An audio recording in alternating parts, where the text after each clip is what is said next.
Hey, comic book community, Longbox Love Affair here. Another convention in the books. So I went to East Coast Comic Con this weekend. Let's see, it's the May 17th, 18th, and 19th. I was there Friday and Saturday. I took the day off of work Friday, drove up the night before. It's in Secaucus, New Jersey, which is about a 4-hour drive for me, but I have in-laws in the area, and it gave me a good reason to want to go venture out. The real reason I went was George Perez and Ron Lim. George Perez, this is one of his stops on his farewell tour, and wanted to get some books signed, particularly the Infinity Gauntlet series. And then I also had the first Nightwing, Tales of Teen Titans 66, and I had something else, I think. I can't remember. And then Ron Lim, I wanted him to sign all my Infinity Gauntlet and Infinity War books, and I had some Silver Surfer for him to sign as well. So I had quite a bit. I'm just a huge fan. And I had 2 commissions that I had hired Ron to do. And I did these in advance. I worked a connection through Facebook. Ron doesn't have any sort of social media, so what I did was I connected through someone who knows him, who arranged for me to have 2 sketch covers done. So I'm not even going to talk about them. I'm just going to show them right here. So check that out.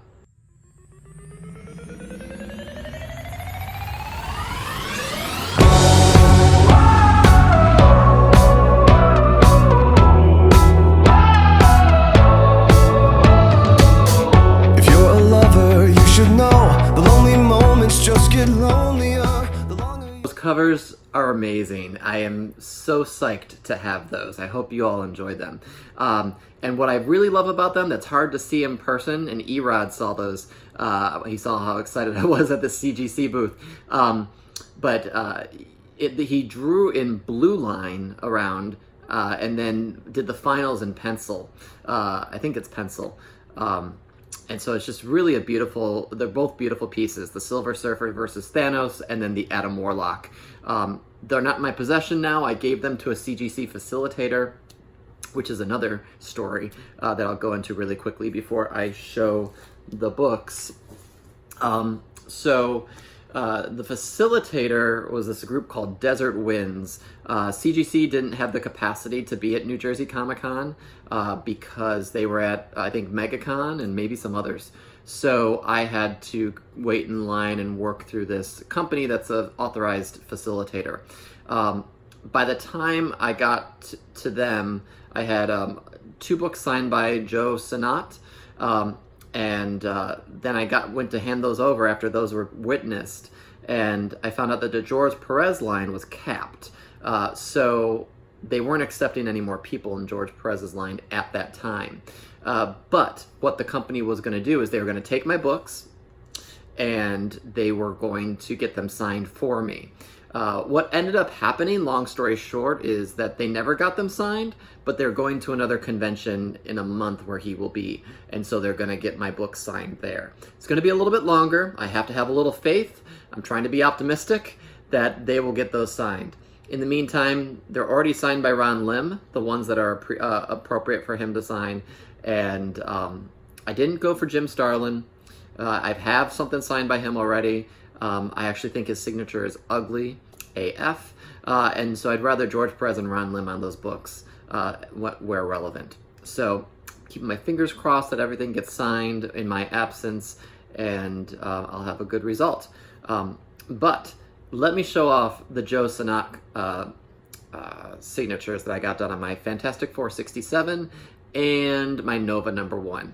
Now, I don't know if I'm even saying his name right. I know people said it different ways. So here are those signatures. Beautiful, right? So those are off to CGC in the next week or so. They're in possession by this Desert Winds CGC facilitator. So it's a second best thing to CGC, I guess you could say. That said, I did pick up some books. The first day I only picked up 4, and then the second day I picked up a bunch more. But the first day I did all my signings. I almost forgot. I also got a sketch on the day 2 by Larry Stroman, who I really knew his work through X Factor. He started it with X Factor 71, the Peter David run, but he also did like an image book that didn't really come out on time, go figure, called Tribe, and he's done some other things recently. So I did a Mr. Sinister sketch.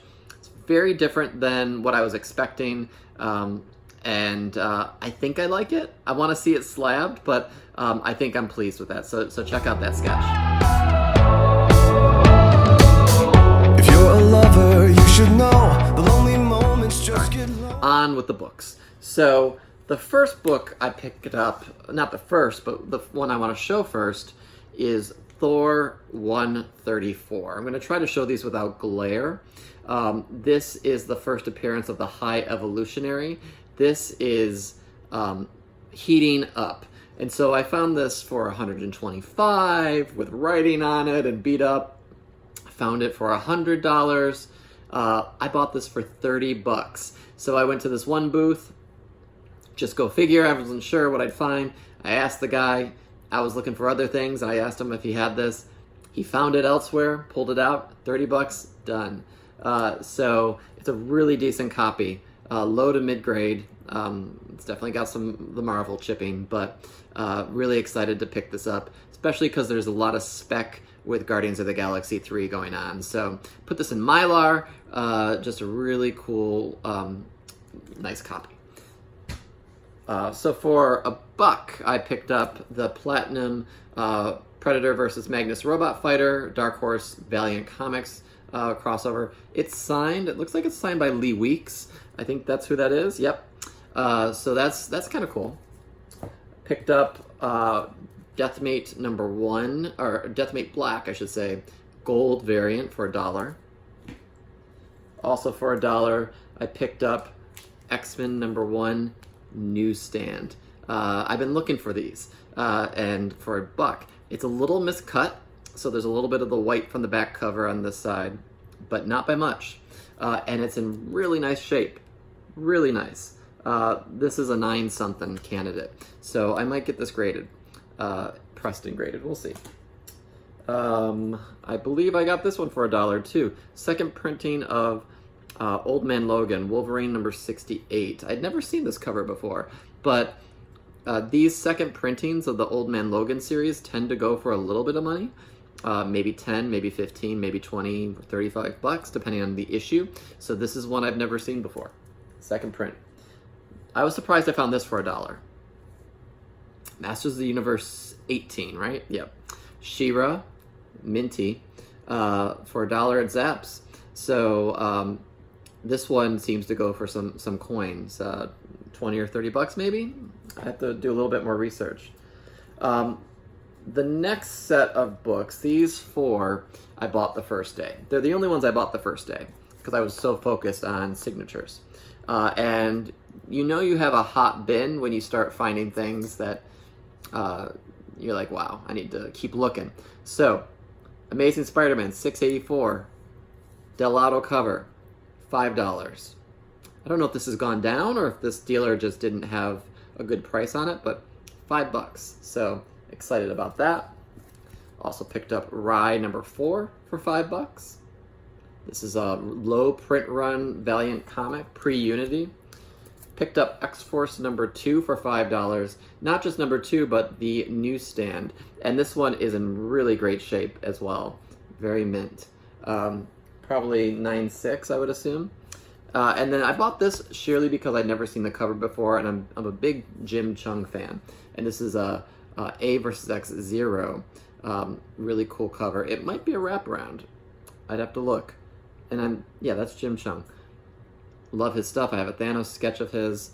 Never seen this cover before, so I was like, yeah, I'll pick that up. So $5. And that seems to be on eBay for $10, $15. Most of this other stuff is $1 books, except I have had a nice haul of 50 centers. So for $1, I pick this up every time I see it because I do think this is a low print book. It's Cable 75, Rob Liefeld all the way. But there are splash pages in this book that are beautifully done. I remember I stumbled upon this book years after stopping my collecting, and I was like, wow, this is what I loved about Rob Liefeld's work. Apocalypse versus Cable, really awesome book. This is one of my favorites. So I have several copies of that. I pick it up every time I see it if it's cheap. Darkhawk annual number 3. This one seems to be a low print run as well. Pick this up for $1. Let's see. Also, actually, those were 50 cents, the Cable and the Darkhawk, as was the rest of this run. Okay, everything else I'm showing you is 50 cents. So, Guardians of the Galaxy, and some of these were 50 cents, buy 10, get 1 or 2 free. So something like that. So it's still a really great deal. Avengers Assemble number 6. Number 7, iconic Thanos cover. And number 8, this is Mark Bagley artwork. So, fan of that. And then a lot of what I'm going to show you is newsstands. Actually, before I get into the newsstands, let's do the non-newsstands for you. New Warriors 75. I just picked this up too to round it up. So I didn't have like $1.50 worth of comics. I had $2 worth of comics. So it's the final issue. In my opinion, it's probably a lower print run. I haven't seen this go for too much more money, but I think Guardians of the Galaxy 62 was the last issue of that first series run, and that seems to go for at least $10 online. So the rest of these are newsstands, and there's quite a few. And I picked them up because they were beautiful looking newsstand copies of books that I already own, the regular edition. But the newsstands are harder to find, especially in good condition. So if I found them in good condition, I picked it up. Silver Surfer 48. This is right before Infinity Gauntlet. Sleepwalker number 5. I just love that cover. This is one of the books that if I ever meet Brett Blevins, I will get him to sign that book. Ghost Rider 27 newsstand. Silver Surfer 38 newsstand with Thanos. And these actually fetch a little bit if I was to sell them, which I'm not right now. Silver Surfer 37 newsstand. 36 newsstand. Then I picked up some Eric Larson Spider-Man 23, and that is a wraparound cover newsstand. 21. This is actually one of my favorite covers. I don't know why. Just Spider-Man with the Deathlock arm because he was injured. Newsstand. 19. I love Eric Larson's work on Spider-Man. This is another favorite of mine. 20. Newsstand. Solo, you got his costume with some shading on there. Pretty cool. Number 2. I think I have the whole Torment storyline in newsstand right now. Back to Silver Surfer 47 newsstand. Usually if you can find a dealer that has 1 or 2 in a row, they have a collection of the newsstands. So that's what I've been finding. So some X-Men, Uncanny 294, Executioner Song newsstand. I think this is unusual for the polybagged issues to have the newsstand still there. This was a beautiful white cover, 276 newsstand, Jim Lee cover. X-Force 17, Executioner Song again. 84, X-Factor. 14, X-Factor 85. They didn't have all of them. They had maybe 2 of each group of stories, or series, I should say. X-Men 15. They had X-Force 18. And the last but not least is X-Men Annual 1 newsstand. I found this newsstand edition before, all tattered and everything. This isn't the best copy, but it's a really nice copy. Probably a 9.0, 9.2. But just excited to have those in the collection. This is one way for me to keep the collection fresh and hunting fresh for me, because I'm not looking to buy a whole lot of big dollar books because I'm trying to save for my Amazing Spider-Man #1. And ironically enough, I saw an Amazing Fantasy 15 this weekend, not at the convention, listed for $24,000. The seller said he would give it to me for 18, and I don't have $18,000 to spend on it right now. That is crazy. I don't know when I would have $18,000. That's high rolling. But you know, a boy can dream, right? So 50 centers right here. But it's nice to reinvigorate my collection, know that I can pick up some books that I love and find some decent copies that are a little bit of a variant, a little bit harder to find, sometimes not, and go from there. But I was glad that I did find the People Breeders, the High Evolutionary book, because it just made me feel a little bit more accomplished at the convention.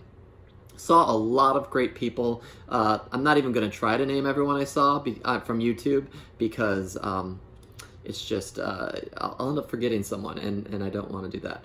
But really enjoyed meeting the YouTube community out there. Enjoyed meeting some of the people who watch that don't make videos, but just watch. I was hunting in the 50 centers, and someone was just randomly saying, "Long Box Love Affairs here." They didn't know I was there, and I just turned around because I thought they saw me, and I was like, "Hey." So that was kind of cool. Just kind of cool to see everyone out there. And so if you saw me, we chatted. I'm glad we did. If you didn't say hi, I'm sorry. Yeah, it was a really busy weekend, but a great weekend to be there Friday and Saturday. And then had to make my way home. So a great convention, a thrill to get those sketches. I hope you enjoyed seeing those in the video. They're off to get slabbed, so pray they get good grades and they come back nice and presentable, because that sketch collection is one that I hold on to. That's my joy right there. Love getting that original artwork. And so I made a resolution this year to go to more conventions, and so that's what I did. I'm a little broke right now, so with all things considered, considering what the bill is going to be for the CGC when it comes due. But that said, I had a good time, enjoyed seeing everyone. Thank you for watching, and hope you enjoyed these books and the overview of the convention. Comment below if you're new to my channel. Make sure you subscribe and hit that bell if you want to see every time I post a video.